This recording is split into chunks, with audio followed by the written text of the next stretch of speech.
Hello everyone, I hope you guys are having a wonderful day, making some really good trades here, and let's dive right into the analysis. So as you guys can probably tell, a big reversal in the market today. Lots of bullishness coming in after earnings, and not just after earnings, but throughout the day as well. If you guys were following the Dow Jones, the SPY, the triple Qs, all sort of gapped down at the open. Big gap down, and any big rally off the lows here. I thought we would actually, gap down much lower. I thought we were actually gonna break the lows here on the Dow Jones, and I thought we were gonna break the lows on the SPY and the Nasdaq. But everything sort of held its own today. Dip buyers showing their strength. Again, bears really need to step up if they want to push this lower. It's still possible, that they can push it lower, but for now, I'm still tracking this bullish count on the SPY and the possibility of us doing a more complex correction with a longer duration of a correction as well for a wave two before continuing higher inside of a larger rally towards the upside. But again, this could take off at any moment, and Microsoft and Google really helping and boosting earnings in the after hours here, really helping out the market. Microsoft was up over 5% in the after hours, and Google, my goodness, Google is like in price discovery now, making a new all-time. It's gonna make a new all-time high tomorrow at the open. Let me just double check here. The Google price in the after hours. Let me see here. Google after hours. And there we go. So currently it's trading at 174 and 4 cents. So right around this area. So it's probably going to get a nice gap open with 12 to 10%. And that should be really, helping out the tech sector here. I know there's a lot of doom and gloom about the market getting ready to crash, but it's good. I think we have what I've been saying. I think we have one more leg up higher in a wave three. And yes, I said the possibilities of a B wave being in here for a longer term high is possible. But we reset the cycle. The whole cycle was reset during this dip, and we hit the lows here. So we should be good to continue higher. But maybe we get a little bit more chop. Maybe we get a little bit more downside. Earnings aren't over. There's still lots of earnings to come. But I think the major ones are in, like Tesla, Microsoft, Google, Meta. I think Amazon's left, right, and NVDA. But overall, the market seems to have calmed down a bit. The VIX has been crushed tremendously from the highs. Hearing a lot of people saying the VIX is getting ready to spike to new all-time, not new all-time highs, but getting ready to spike to new highs here, getting back into the 20 range. I agree. There will be a moment that the VIX will go completely bananas and keep going up, and it's going to be panic all over again. But I think it will get crushed first, and we could be headed down to this 10 to 8 area. And a lot of people will say, nope, never gonna happen. It's crazy. But this whole entire rally has been crazy. This entire way up has been crazy. Economic numbers continue to worsen. And you know what? Stocks and equities continue to push higher. I agree there will be a crash eventually, but not just yet. I think we need one more blow off top move towards the upside. Let's take a look at Market Cipher on the markets here. So let's take a look at the SPY and the Dow Jones. So sorry, let's take a look at the fresh candles, the overnight candles. So now that we just printed a new candle, you guys can tell very bullish on the S&P 500, -5, 19 on the dual band strength index, showing some more upside to come here. 2-day time frame printing a green dot, signaling that a low could be possibly in. So those larger time frames you always want to check. They always are a leading indicator for what's to come next. Taking a look at the Dow Jones. Dow Jones, we have still some bearish price action. It's actually an 11 and I believe a 4 here. But pretty sure the Dow Jones had a strong reversal today, right? We checked the DJI here. Yeah, still in the buy area. So overall should continue to push higher. And overall, I think the market is starting to show a little bit of confidence again. Taking a look here at the Nasdaq, 18 in the -5, more upside should come. We are in red money flow right now. And then the Russell 2000. Russell 2000 was absolutely pummeled today. I think it dropped to more than 2%, but now starting to push back higher. So I think the Russell 2000 can still get some upside, but I wouldn't be surprised if we got one more low in the Dow Jones before actually starting to rally higher. Let's take a look at the SPY on the daily time frame, and I'll cover this on the new candles as well. The new candles are just printed. Nothing really new here. No significant buying coming in, and nothing on the triple Qs, IWM, and nothing on the ETFs. 4-hour time frame. Let's take a look here. So nothing. Just green crosses.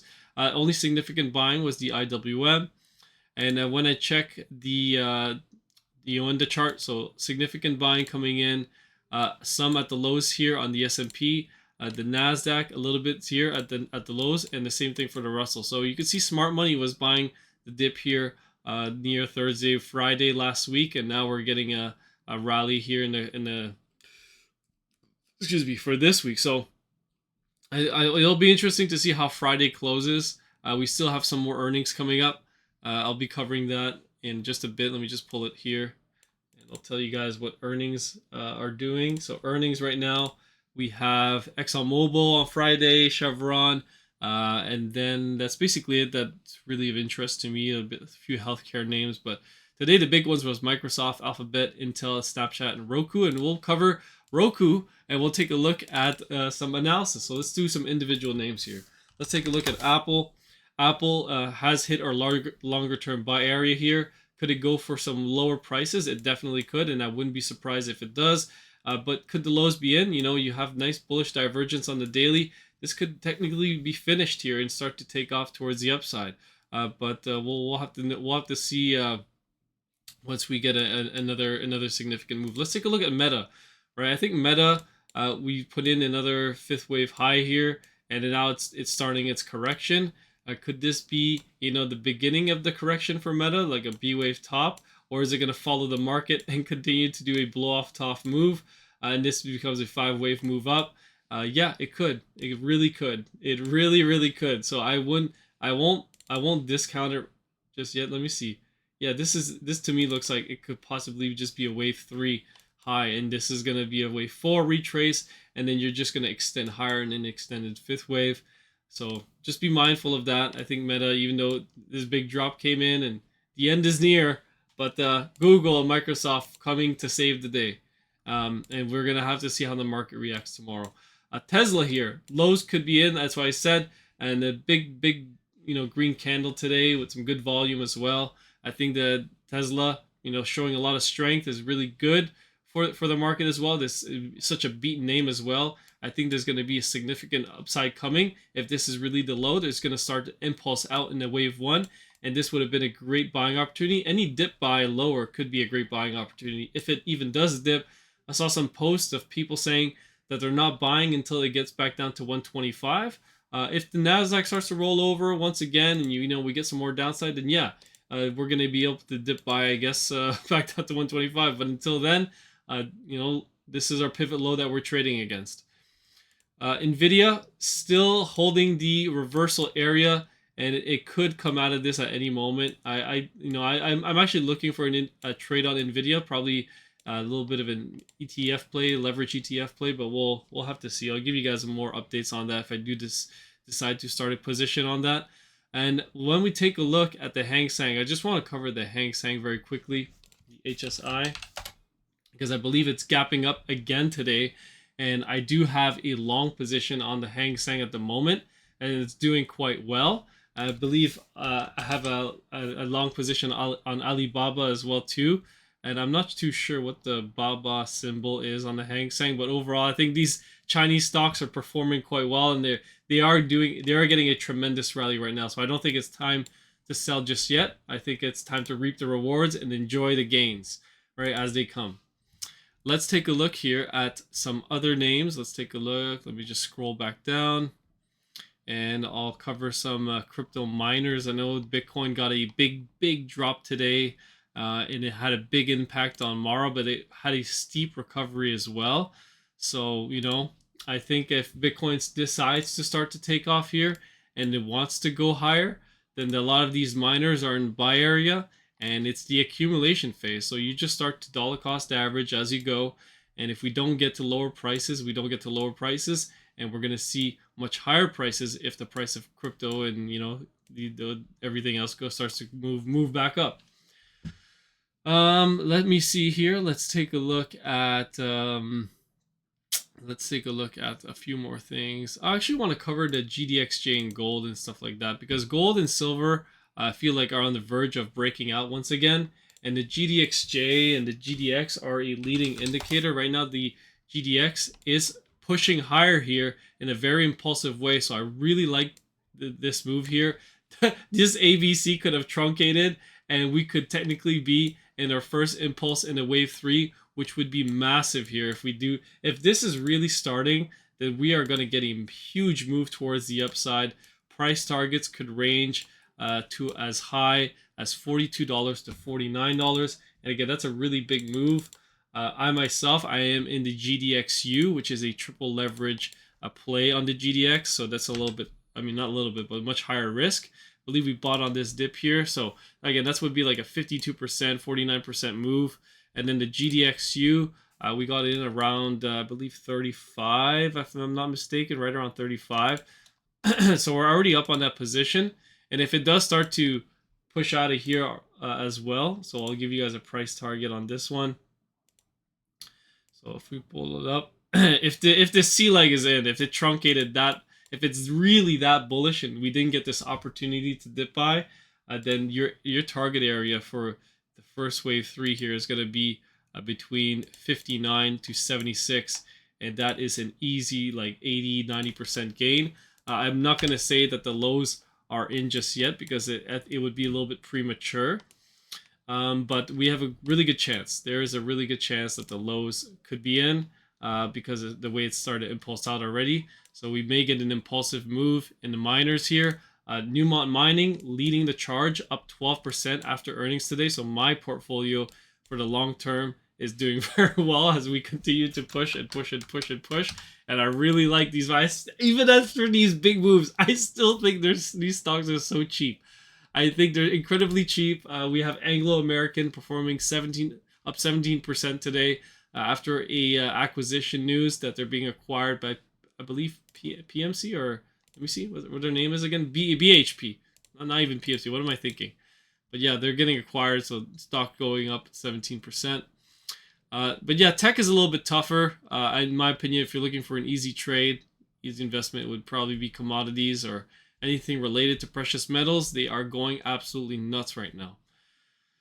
And let's take a look at the TLT. So we'll cover the TLT as we always do. So TLT making another low today, and overall, it's starting to come out of it. It's still pushing higher, and it still have bullish divergence. So I really like TLT at this level.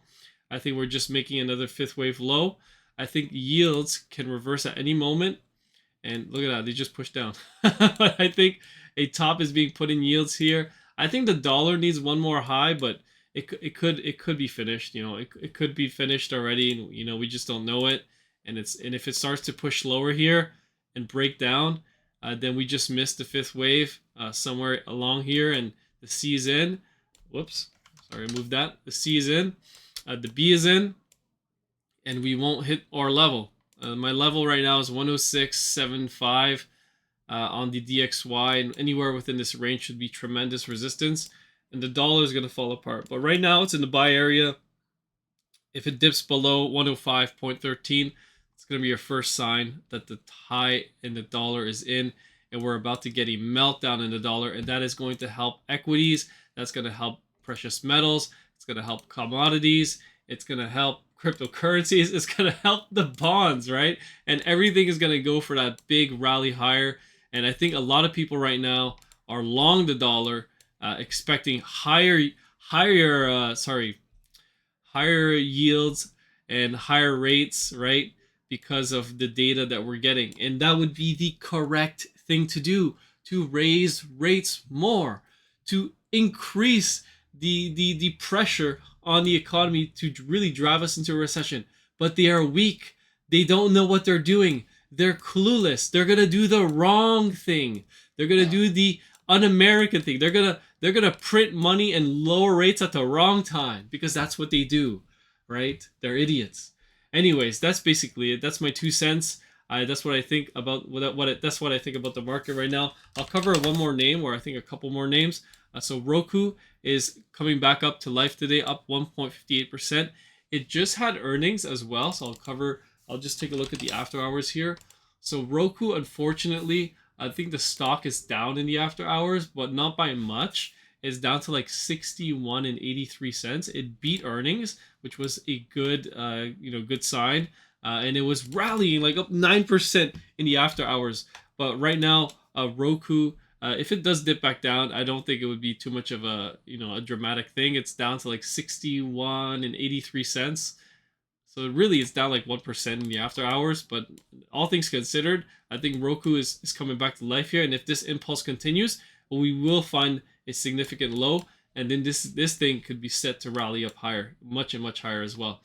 And let's take a look at, I already covered the Hang Seng. So that's basically it. We hold Hang Seng positions.